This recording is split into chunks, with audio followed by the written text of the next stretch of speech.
ঢিঙত ইয়াৰ পূৰ্বেও আজি এমাহ পূৰ্বেও স্প্ৰে গ্ৰেনেডৰ সন্ত্ৰাস আছিলে আৰু এইবাৰ 10মান শ্ৰেণীৰ ছাত্ৰীক এবাৰ এটা জঘন্য কাম। মই অলপ আগতো প্ৰতিক্ৰিয়া প্ৰকাশ কৰিছিলোঁ। গৰিহণা দিবলৈ মোৰ ভাষা নাই।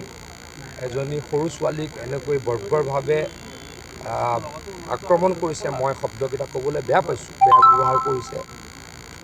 গতিকে এয়া হৈছে খিলঞ্জীয়াৰ ওপৰত আক্ৰমণ। এই আক্ৰমণৰ প্ৰত্যুত্তৰ নিশ্চয়কৈ দিয়া হ'ব, কঠোৰৰ পৰা কঠোৰতম শাস্তি দি। হিমন্ত বিশ্ব শৰ্মা ডাঙৰীয়াৰ চৰকাৰে এই ক্ষেত্ৰত কোনো ধৰণৰ আপোচ নকৰে। আপোনালোকে নিশ্চয়কৈ দেখিব অনাগত সময়ত এই যি অত্যাচাৰী পাখণ্ডকেইটাই কঠোৰ শাস্তি পাব। বিধায়িকা বটদ্ৰৱা বিধায়িকা শিৱামণিৰ পৰা আহিছিলে, তেওঁ কৈছে গৃহমন্ত্ৰীগৰাকীয়ে দায়িত্ব এৰিব লাগে। তেখেতলোকে যদি অলপ তেখেতলোকৰ সমৰ্থকসকলক শিকাই বুজাই অলপ যদি এইবিলাক কাম নকৰিবলৈ কয় তেতিয়া নকৰিব।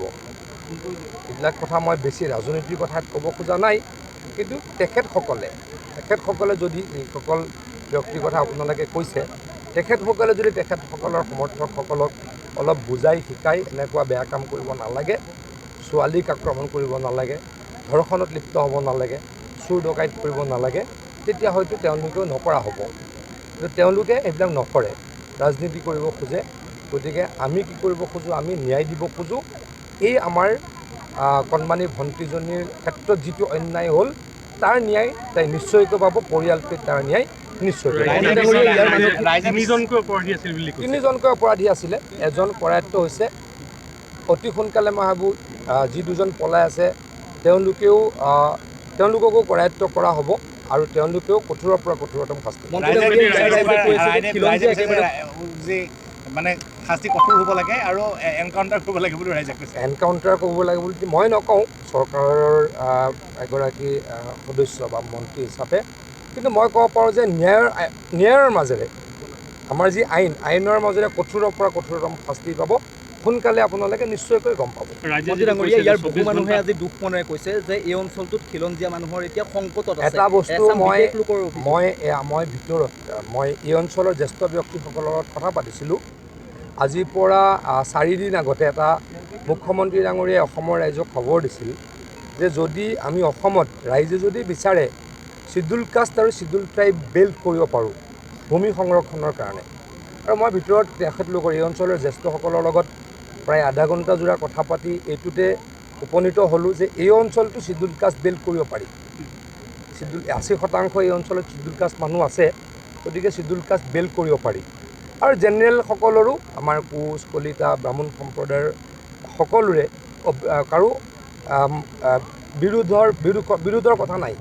মই যিখিনি পাতি চালোঁ প্ৰাৰম্ভিকভাৱে, গতিকে যদি এইটো হয় এই অঞ্চলটোক আমি চিডুল কাষ্ট বেল্ট কৰিম। এটা যাতে কোনো মানুহে মাটি কিনিব নোৱাৰে, আমাৰ মানুহক অত্যাচাৰ কৰি আহিবলৈ বহি ল'ব নোৱাৰে, তাৰ কাৰণে আমি ব্যৱস্থা কৰিম। মই ইয়াৰ পৰা হস্পিটেললৈকে যাম।